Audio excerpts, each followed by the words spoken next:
माँ, मैं गया था रामकृष्ण जी के पास। वो तो बड़े अजीब से पागल हैं। वो कभी कुछ बड़बड़ाते रहते हैं। काली माँ की मूर्ति बना के रखी है उन्होंने, और कभी खुद खाते हैं, कभी उसको खिलाते हैं और बोलते हैं कि ये करो वो करो, ये पढ़ रहे हैं वो पढ़ रहे हैं। मुझे तो अजीब से पागल लगे, और मेरे दोस्तों को भी ये लगा कि उन्होंने भी मुझे बोला है कि ये कैसा अजीब सा पागल इंसान है, कुछ भी बड़बड़ाता रहता है। तुमने उनसे कुछ सवाल पूछे? नहीं, मैंने अभी सवाल तो नहीं पूछे। उन्होंने मुझसे कहा है कि अगले शनिवार को आ, मैं तुझे भगवान का दर्शन कराऊंगा। तुम अगले शनिवार को जरूर जाना बेटा। मैं जाऊंगा, अवश्य जाऊंगा। मैं देखता हूँ ना कि अगले शनिवार को मुझे कौन से भगवान के दर्शन कराते हैं, और मुझे भी पता चलना चाहिए कि ऐसे पाखंडी लोग भगवान के दर्शन कैसे कराते हैं, और अगर नहीं करा पाए तो उन्हें मैं वहाँ पे अच्छा सबक सिखाऊंगा। चलिए माँ, मैं जाता हूँ।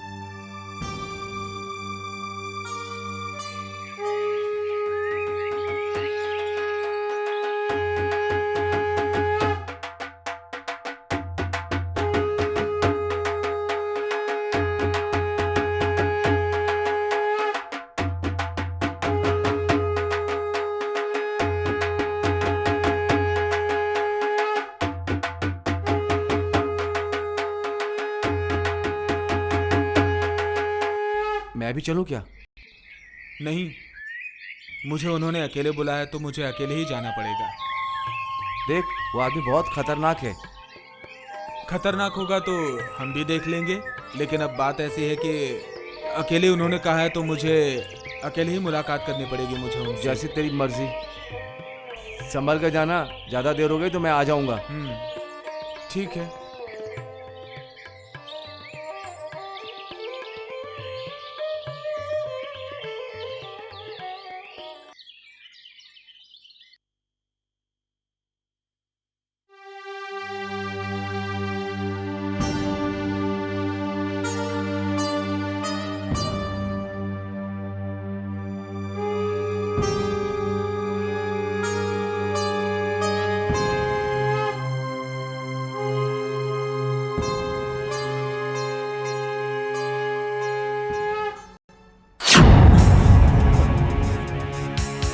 ये मुझे क्या हो रहा है?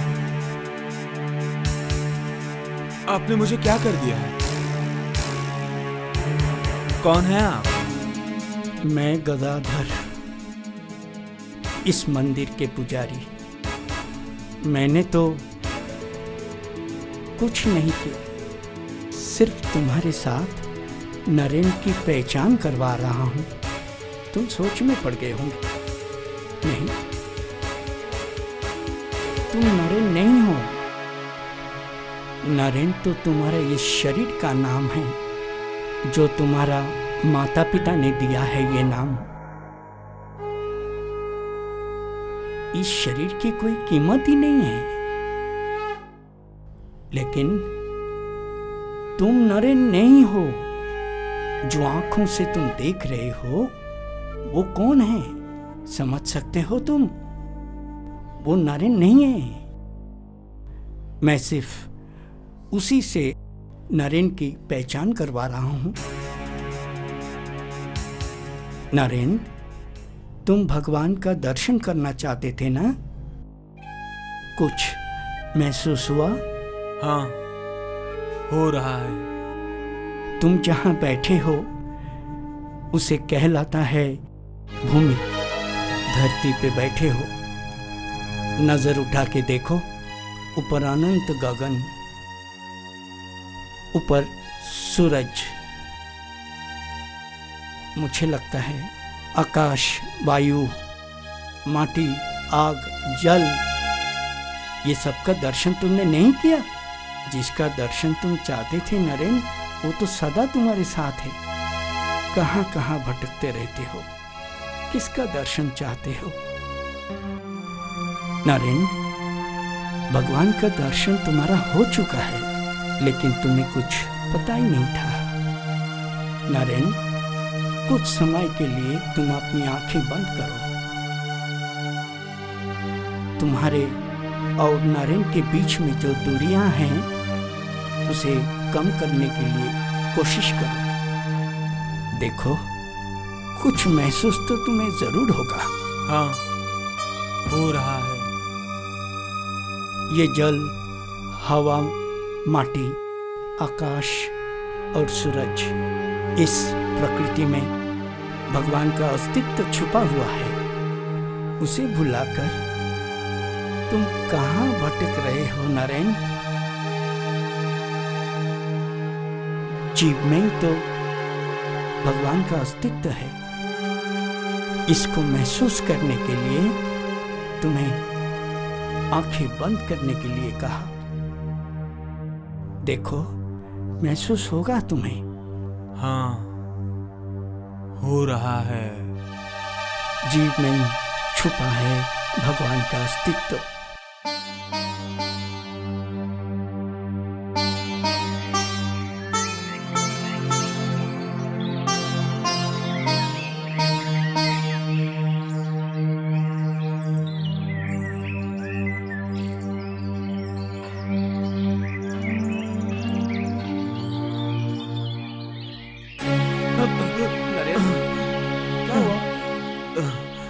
क्या हुआ? मैं थक चुका हूँ। अरे हुआ क्या? कुछ तो हुआ है। कुछ तो हुआ है। हाँ, क्या हुआ? कुछ हुआ तो है। चल घर चल। चल।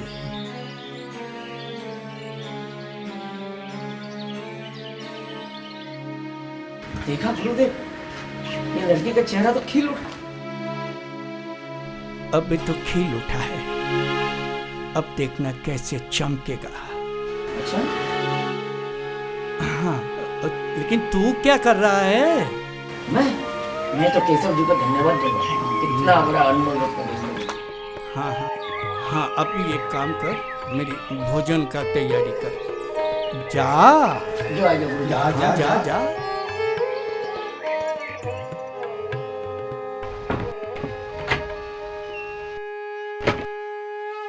माँ, मैं रामकृष्ण जी से मिलकर आ रहा हूँ। मुझे अपने सवालों के, अपने सारे प्रश्नों के उत्तर मिल गए माँ। देखा, हमेशा माँ ही तुम्हारे काम आती है। जी माँ, इसके लिए मैं आपका बड़ा धन्यवाद करता हूँ। आ गया बड़ा माँ का धन्यवाद करने वाला। करना है तो एक काम कर ले, रामकृष्ण जी को मेरे अपनी घर की आर्थिक स्थिति उनको बता दे और नौकरी की बात कर ले। वो कर सकते हैं, लेकिन तुझे मन से कहना पड़ेगा। जी माँ, मैं रामकृष्ण जी से जरूर मिलूंगा, उन्हें अपने आर्थिक स्थिति के बारे में बताऊंगा और उनसे नौकरी के बारे में बात करूंगा।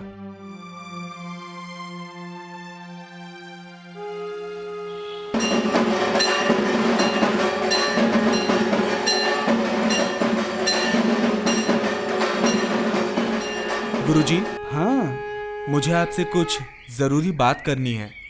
मेरे घर की आर्थिक परिस्थिति ठीक नहीं है। माँ ने मुझसे कहा कि गुरुजी से बोलो, वो नौकरी की व्यवस्था करा सकते हैं, और बस इतनी सी बात है।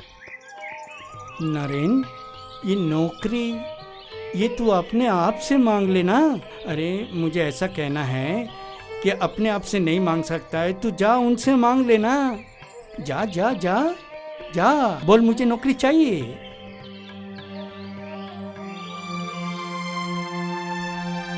हे भगवान, मुझे भक्ति दो, मुझे शक्ति दो, मुझे विद्या दो, मुझे ज्ञान दो। नमस्कार।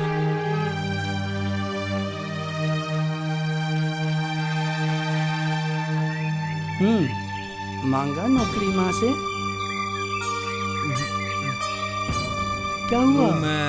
मैंने नौकरी नहीं मांगी। क्या हुआ? मैंने कहा था ना, माँ से नौकरी मांग ले। जा जा मैं बोल, फिर से जाता हूँ। माँ मुझे नौकरी दो। जा जा बोल।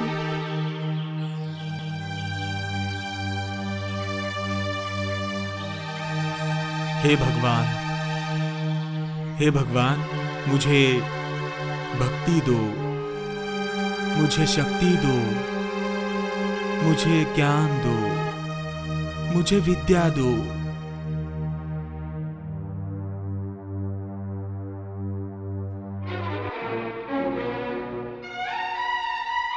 मांगा? नहीं, मुझे क्या हुआ? अरे माँ तो अपनी है, वो तुझे एक नौकरी नहीं दे सकती है। मांग मांग, जा जा जा जा।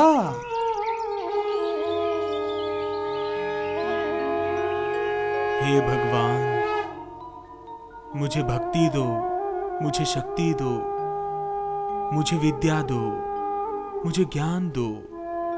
हे भगवान, मुझे इसके सिवा कुछ और नहीं चाहिए।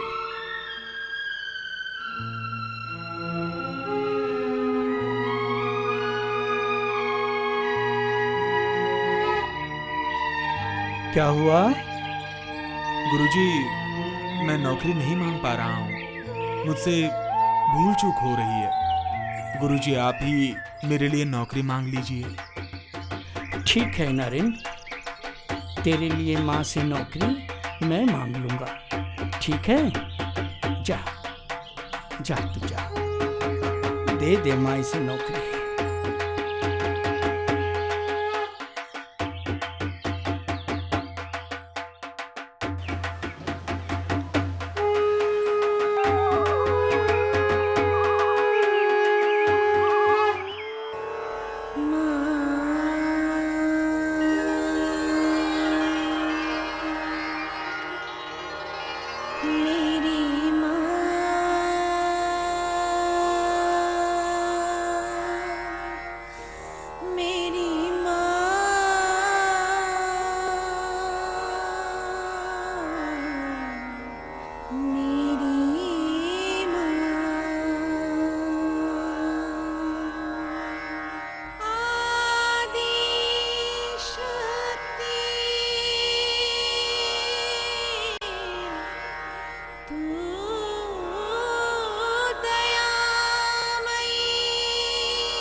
गुरुजी, मैंने जितना भी कुछ भगवान के बारे में समझा है, मुझे ये समझ नहीं आता कि लोग मूर्ति पूजा क्यों करते हैं।